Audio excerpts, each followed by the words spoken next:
सुप्रभात बच्चों, मैं विनोद कुमार अपनी हिंदी साहित्य की कक्षा में आप सभी लोगों का स्वागत करता हूं। आज मैं एक नए वीडियो के साथ आप लोगों के सामने प्रस्तुत हुआ हूं।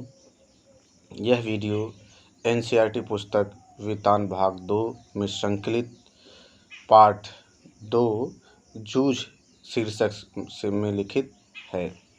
जूझ शीर्षक जो है, इसको लिखने वाले लेखक हैं आनंद यादव जी।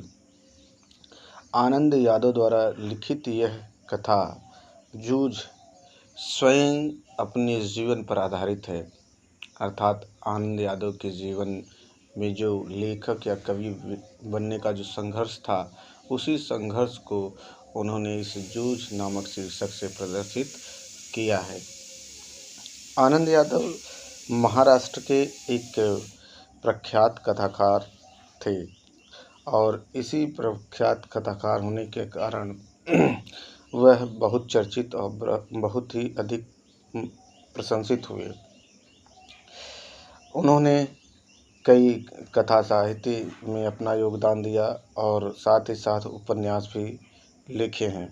इसी उपन्यास का एक अंश हमारी पाठ्य पुस्तक में जूझ नामक शीर्षक से संकलित हुआ है।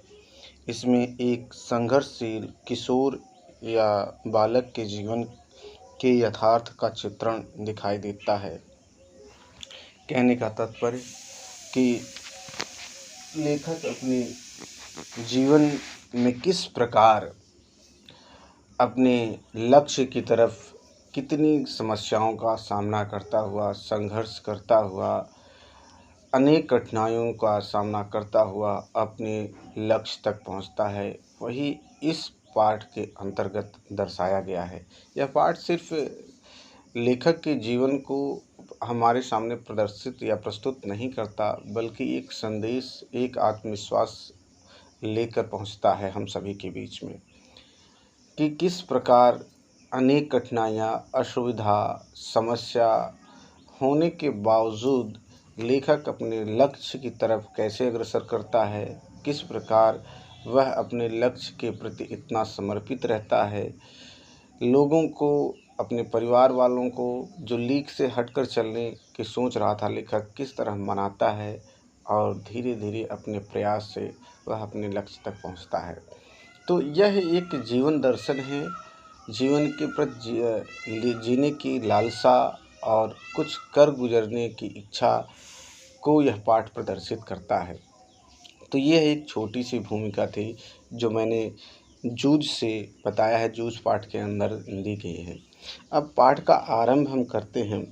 शुरुआत में दिखाया गया है कि लेखक जो है बचपन में किस तरह अनेक परेशानियों का सामना करता है, उसको हम बता रहे हैं। इस कहानी को आप पूर्ण रूप से समझने की कोशिश करिए, एक कहानी की तरह इसको दिमाग में बैठाइए, ताकि आपको इस पाठ से संबंधित जो भी समस्या हो वह होने ना पाए। चलिए बढ़ते हैं पाठ में।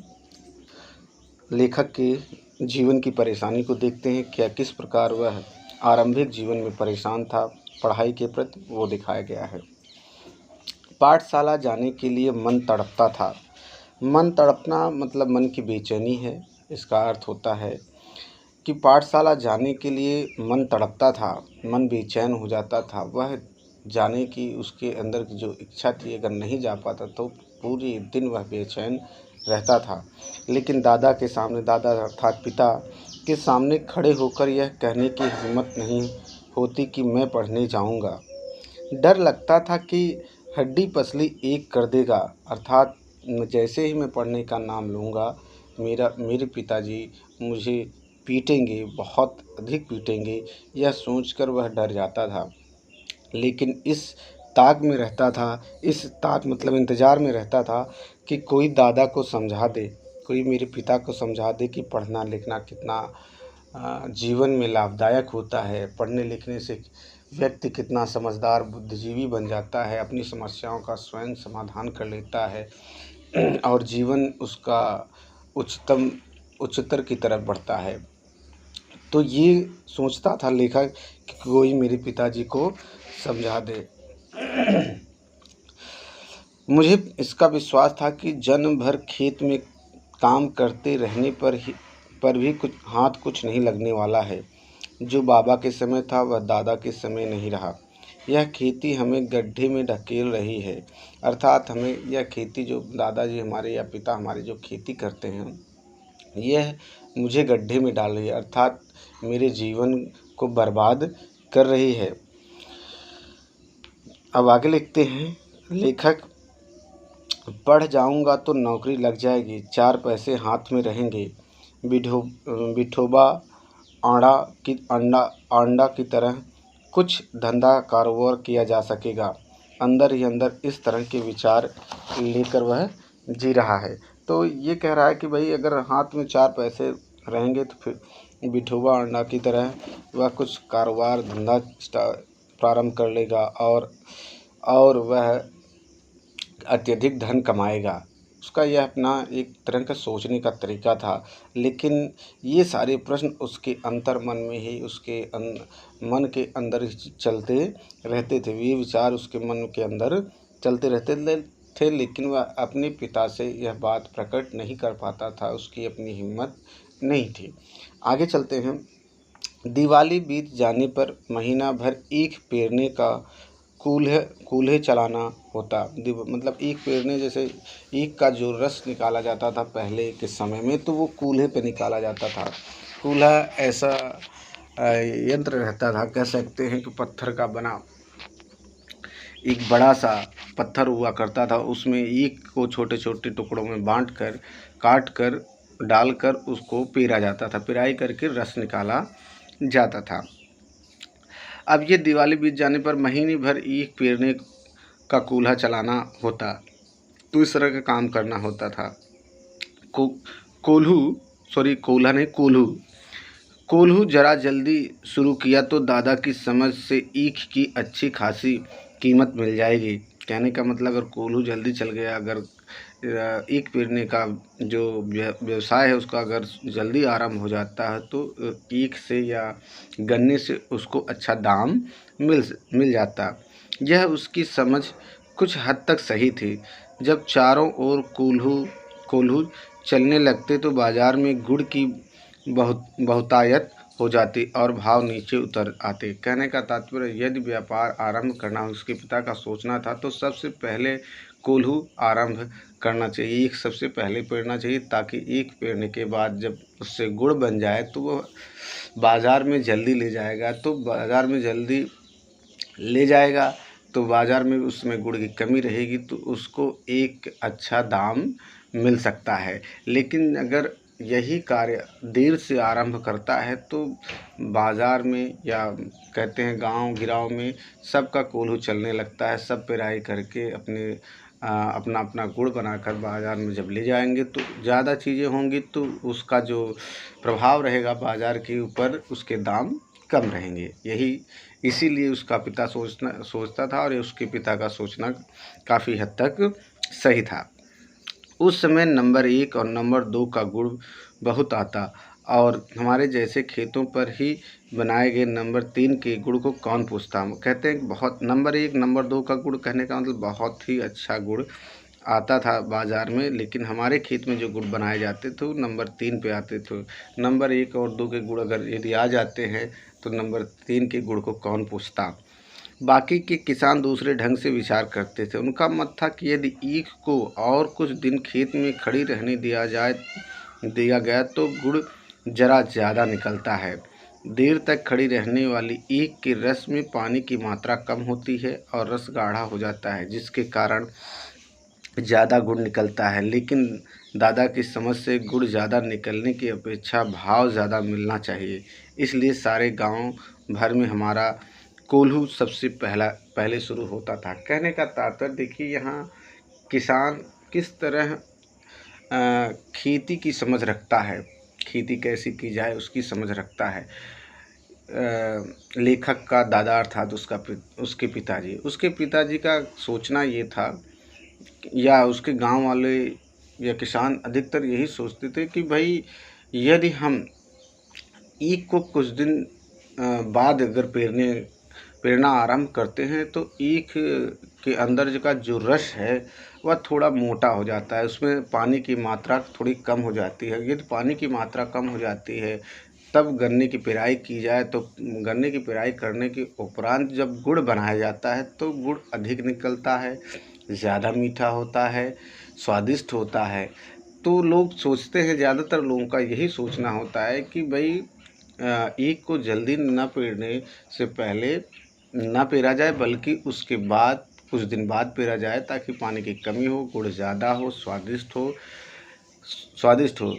लेकिन इसके अपेक्षा इसके जस्ट उल्टा लेखक का दादा सोचता है कि भाई दाम का यहाँ महत्व है, गुड़ के दाम का महत्व है, न कि अच्छे या ज़्यादा गुड़ के होने का महत्व है। क्योंकि जल्दी पेराई की जाएगी तो मार्केट में जल्दी हमारा गुड़ जाएगा और भाव हमें अच्छा मिलेगा। यह लेखक के पिता का सोचना था। अगर देखा जाए तो अगर व्यापार के दृष्टिकोण से देखा जाए तो लेखक के पिता का सोचना काफ़ी हद तक सही माना जाएगा। क्योंकि जैसे ही बाज़ार में गुड़ ज़्यादा हो जाता है तो अच्छे बुरे गुड़ हर तरह के जब प्रस्तुत होते हैं तो उसमें क्या होता है कि गुड़ के दाम में कमी आती है, और गुड़ ज़्यादा ही हो जाएगा और उसका अच्छा दाम नहीं मिलेगा तो पेराई करने का वो अर्थ नहीं निकलता जो कि लेखक के पिता सोचते हैं। इसलिए सबसे पहले आरंभ करते हैं अपने गांव में, सबसे पहले लेखक के पिता का कोल्हू आरंभ हो जाता है ईख की पेराई के लिए। इसी कारण वह इस वर्ष भी शुरू हुआ और उससे जल्दी निपट गए, आगे के काम में लग गए। मतलब कहने का पेराई भी हो गई और अगला काम करने लगे। सभी जन धूप में लेटे हुए थे, सभी लोग धूप में, जन मतलब लोग लेटे हुए थे।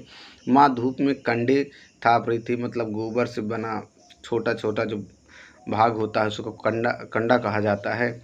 मैं बाल्टी में पानी भर भर कर उसे दे रहा था। कुछ न कुछ बातचीत भी कर रहे थे। हम दोनों ही थे, इसलिए यह सोच कर कि बात माँ से कहनी चाहिए और मैंने पढ़ने की बात छेड़ दी। कहने का मतलब वो दोनों ही बैठे हुए थे, माँ को बाल्टी भर के पानी लेखक दे रहा होता है, उसकी माँ गोबर के कंडे बना रही होती है। तो वहाँ स्वयं और अपनी माँ को अकेला देखकर थोड़ी बहुत बातें भी कर रहा था, और इसी में उसके दिमाग में यह बात कौंध उठती है कि यह बात मतलब अपनी पढ़ाई की बात माँ से करना यही उचित समय होगा। वह छेड़ देता है, बात को आरंभ कर देता है। माँ ने कहा, अब बताता है अपने पढ़ने की बात। तो माँ ने क्या कहा वो देखते हैं। माँ ने कहा, अब तू ही बता, मैं क्या करूं। पढ़ने लिखने की बात की तो वह बरहेला सुअर की तरह घुर्राता है। मतलब बरहेला सुअर का मतलब जंगली सुअर की तरह घुर्राने लगता है। तुझे मालूम है, माँ के मन में जंगली सुअर बहुत गहराई में बैठा हुआ था। कहने का मतलब जंगली सुअर का तात्पर्य क्या लिया जा सकता है। क्यों जंगली सुअर? जिस तरह जंगली सुअर किसी व्यक्ति को या किसी को देखते ही उसको मारने दौड़ता है, अनावश्यक रूप से खतरनाक साबित होता है, उसी बात को दोहराने की कोशिश उसके पिता से की है कि उसकी उपमा दी है कि भाई ये बेरहम है, इसमें रहम नाम की कोई चीज़ नहीं है। जैसे भी पढ़ने की बात करूँगी यह तुरंत घुर्राने लगेगा और मारने दौड़ेगा, और इसका शिकार, इस सुअरपन जो बताया गया है, इसका शिकार लेखिका की माँ कई बार हो चुकी थी। यह अपने बेटे को बताते हैं। अब मट्टा खेती, उसी की खेती कहते हैं। खेती के सभी काम बीत गए हैं। अब खेती के सभी काम बीत गए हैं, मेरे लिए अब कुछ तो करना नहीं रह गया है। इसलिए कहता हूँ, तू दत्ता जी राव सरकार से मेरे पढ़ने के बारे में कह। तो दत्ता जी राव उस क्षेत्र के जहाँ पर लेखक रहता था बड़े ही सम्मानित व्यक्तियों में से एक थे। ज़मींदारी और राजा महाराजाओं की उपमा दी जाती थी, या वही ज़मींदार थे। तो उनका कहना और उनका सम्मान करना पूरे क्षेत्रवासियों का अपना एक परम कर्तव्य बनता था। तो यह बात लेखक जानता था। बचपन में छोटा ज़रूर था लेकिन जानता था। वह सोचता था यदि दत्ता राव जी जो ज़मींदार हैं, जो एक सम्मानित व्यक्ति हैं, उनसे माँ जाकर मेरे पढ़ने की बात कहेगी तो शायद मेरी बात बन सकती है। आज ही रात को उनके यहाँ चलेंगे, मैं चलूँगा तेरे साथ। लेखक कहता है कि आज ही रात को उनके यहाँ चलेंगे माँ, और मैं भी तुम्हारे साथ चलूँगा। तू उन्हें सब कुछ समझाकर बता देना।